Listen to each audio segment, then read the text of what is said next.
So all these people are getting fired around the country, including Navy SEALs and ambulance drivers and nurses and people we actually need to keep the country running. In many cases, because they've had COVID, they recovered. They are protected against it, probably more durably than they would be with a vaccine, but they're being forced to get an injection they don't want, and so they're being fired.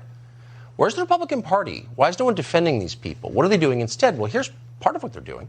80 Republicans just voted with Democrats to pass a bill to fund a government vaccine database. Think we need that? If the law passes, it would expand the CDC's powers. Think we need that? They're now an intel agency.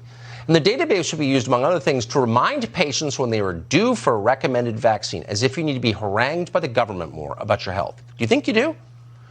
Joe Kent doesn't think you do. He's a former member of the Army Special Forces. He's running to represent the 3rd Congressional District in Washington State. The member of Congress who currently occupies that seat voted for this database bill. We are happy to have Joe Kent join us tonight. Joe, thanks so much for coming on. So why do you think at a moment when Americans are literally losing their jobs over these mandates that Republicans are spending their time creating a federal vax database? Well, it's absolutely disgraceful, for one, Tucker. I mean, the Republican Party right now is supposed to be the ones defending us from this tyranny, from this assault on all of our liberties, but really they're going along with the interests of both big government, big pharma, and their big corporate donors. The woman I'm running against, Jamie Hura Butler, she's taking money from Johnson & Johnson. She's done nothing about the tyrannical vaccine mandates coming from Joe Biden and from our tyrant governor, Jay Inslee, who just referred to the unvaccinated as a threat to public health today. So we need the Republicans that are not willing to fight for their people to have primary challenges and to have their constituents light them up, to call them and make their voices heard. As a scientific matter, as a medical matter, a factual matter, the unvaccinated are not a threat to public health. That is a lie. There's no evidence to support it. And I'm sitting here waiting for some Republican office holder to defend science and make that point. How long are we going to wait?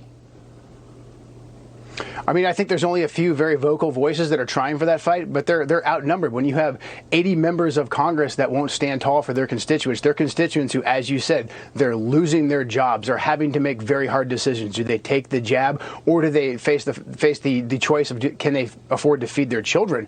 When Exactly. we have, the vaccine's been approved now for 5 to 16-year-olds. When are they going to tell us that we have to get our kids jabbed? If we don't start pushing back, they are going to keep taking more and more of our liberties, and the Republican Party is absolutely derelict in their duties right now.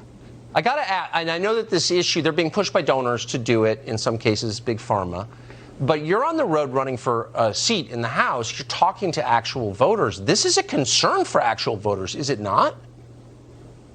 This is huge. This right now, with the mandates, and especially the way that Jay Inslee, he actually got ahead of the federal government, and he put the statewide mandate in about a month ahead of Biden. And so we've actually had quite a few people, nurses, first responders, police officers, and then people in private sector lose their jobs. Our kids have been forced back into having masks. The high school kids are being threatened with having to get COVID tests. So right now, this is up in everyone's lives. And where are the Republicans? Yes. Jamie Hura Butler continues to go along with this. She just voted for this database that's going to be used to track us. And now the CDC is an intelligence agency, and we know how out of control the Department of Justice is, going after people who don't comply or push back against the narrative. So that's in the forefront of every American's mind right now. And the Republican Party is derelict. And this is why I'm running for Congress, because we have to have accountability, and we have to have Republicans that are actually going to go fight for the people of this country. If you won't defend your voters, you deserve to lose. It's that simple. I agree with you completely. Joe Kent, we're honored to have you on tonight. Thank